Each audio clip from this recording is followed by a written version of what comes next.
안녕하세요. 하나금융투자 채권 담당하는 이미선입니다.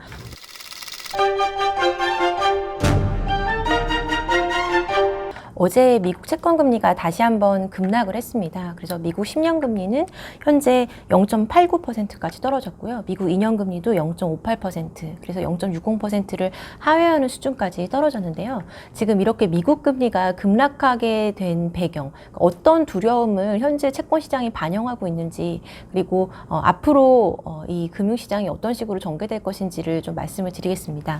오늘 제목을 글로벌 팬데믹으로 확산될 가능성을 염두에 둘 필요가 있다 라고 말씀을 드리려고 하고요. 일단 이번 코로나19가 과거 전염병과 비교했을 때 부정적인 효과들이 훨씬 더 크고 복잡한 형태로 나타날 수 있다고 봅니다. 여기에서 보시는 표는 이번에 2월에 한국은행에서 수정 경제 전망을 내놓으면서 뒤편에 이제 과거의 어떤 자연재해나 전염병의 사례들을, 그 특징들을 분석을 한 건데요. 일단 이런 어떤 이벤트들이 발생을 했을 때 물적 자본의 손실이 발생할 수 있고, 또 인적 자본의 손실, 그러니까 사망자가 발생하거나 어떤 질병에 걸리게 되는 이런 손실이 발생할 수 있고, 또 경제적인 심리가 위축되는 효과가 있고요. 또 이번과 같이 중국에서 확산된 문제가 우리나라의 경제에 미치는 이런 주변국으로 확산되는 영향이 있습니다. 마지막으로 이제 생산 자체에 차질을 줄 수 있는 영향들이 있는데요.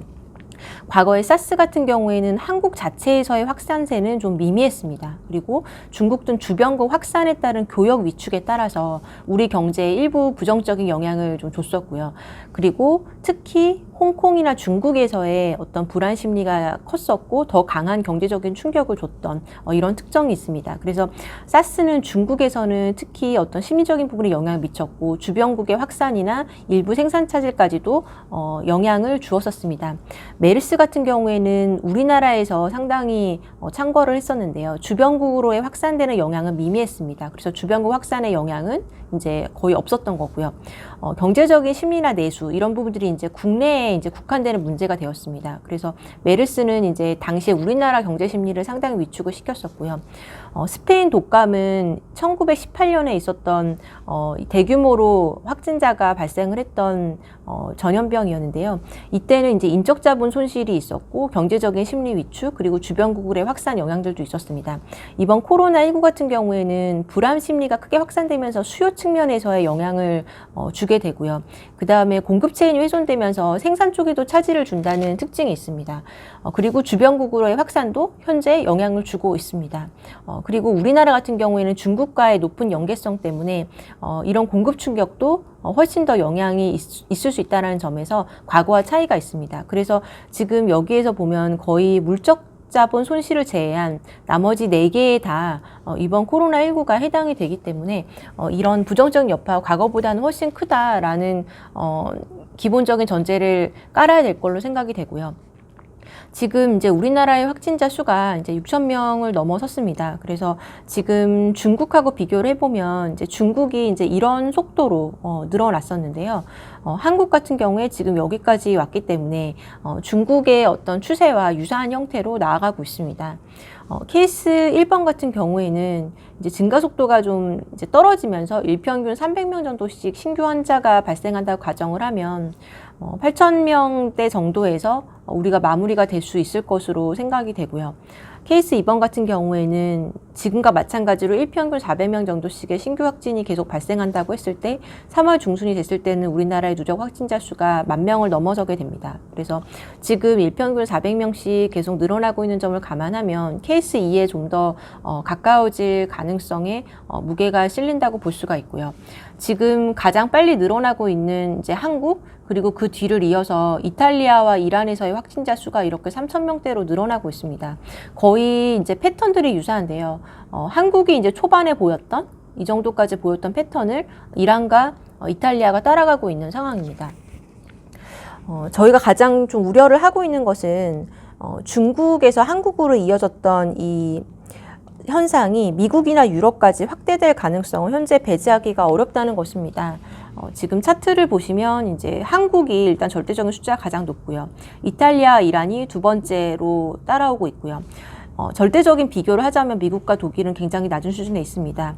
그렇지만 이 미국과 독일을 따로 떼어서 차트를 보면 이런 그림이 나오게 됩니다. 그래서 미국도 상당히 빠르게 늘어나고 있고 독일에서도 가파른 속도로 프랑스도 마찬가지고 늘어나고 있습니다.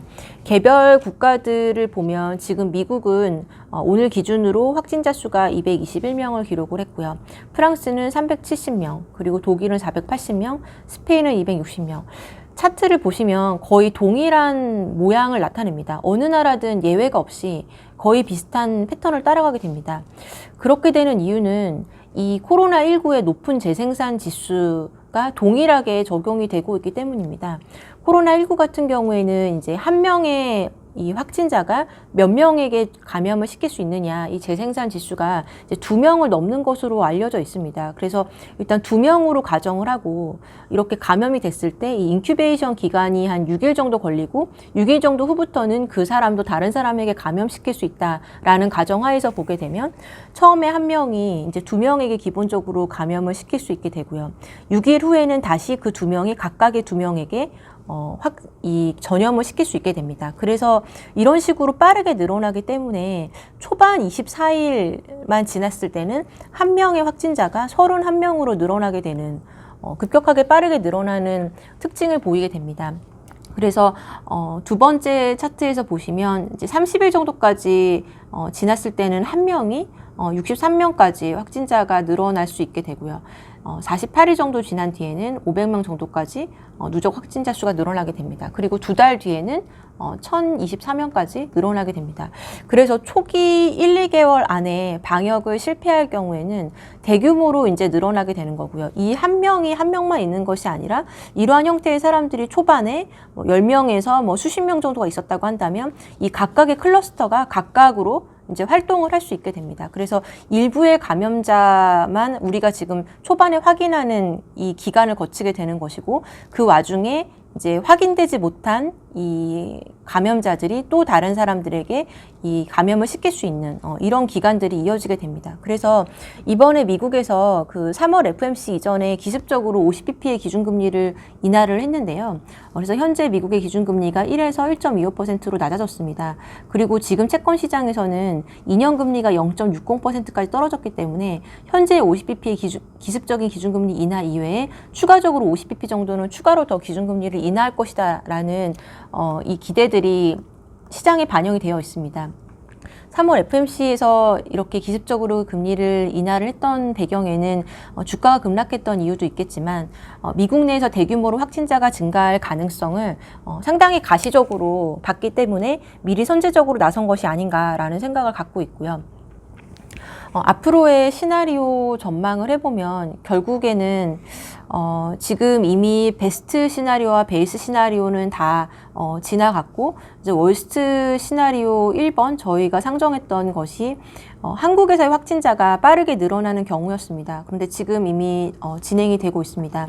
두 번째로 월스트 시나리오로 전망을 했던 것은 중국에서의 바이러스가 좀 더 길어질 가능성이었습니다. 근데 지금 새롭게 또 하나 추가가 된 것은 선진국으로 확산이 될 가능성이 추가로 생겼다는 것입니다. 그래서 우리나라에서 일단 빨리 늘어나는 것과 또 중국에서 지금 빨리 늘어나고 있는 것들이 어느 정도 이제 안정기에 접어들 수 있을 걸로 생각이 되는데요. 중국이나 한국이 이제 안정기에 접어든다 하더라도 아까 차트에서 보셨던 것처럼 미국과 유럽에서 또 확진자가 빠르게 늘어날 가능성이 지금 가시적으로 있는 상황입니다. 그래서 미국과 유럽으로 확산이 된다고 한다면 글로벌 경기 침체의 가능성을 염두에 둘 필요가 있다고 보고 있습니다. 이렇게 이제 중국에서의 어떤 경기도나 그리고 다른 나라들로 이 여파들이 확산이 되면서 전체적으로 다른 글로벌 경기는 이제 점차적으로 동반해서 둔화될 가능성에 무게가 실린다고 보고 있습니다. 중국의 경기선행 지수와 미국의 경기선행 지수를 비교해서 보면 이렇게 시차가 좀 있습니다. 중국이 먼저 움직이고 미국이 따라서 움직이는, 그래서 고점을 기록하는 기간이 한 8개월 정도의 차이가 있었는데요.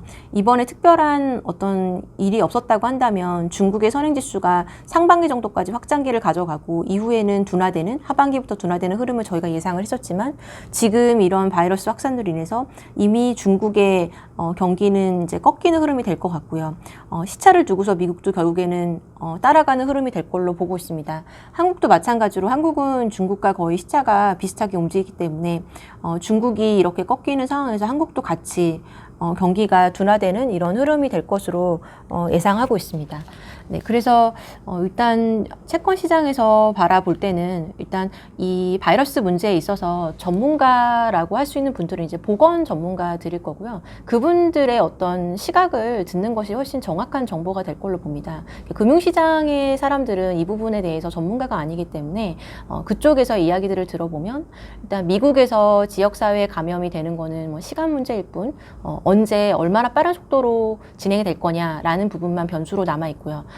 보건 당국이 얼마나 빠르게 대응을 해서 그 증가 속도를 늦출 수 있느냐에 달려 있는 문제라고 합니다. 그리고 지금 미국 안에서의 어떤 병원에서의 재고의 수준 이런 것들이 그렇게 충분한 수준은 아니고 또 기초적인 어떤 의약품이나 이런 것들이 또 중국과의 공급망과도 연결이 되어 있기 때문에 미국 안에서의 확산이 빨라진다고 한다면은 상당한 글로벌 위험으로 작용할 가능성이 있다고 보고 있습니다. 그래서 그러한 어떤 경계들이 시장에 현재 반영이 되어 있고요. 그러한 가능성을 저희가 완전히 닫을 수가 없기 때문에 그에 적절한 포트폴리오를 보호하기 위한 이런 대응들이 필요하다고 보고 있습니다.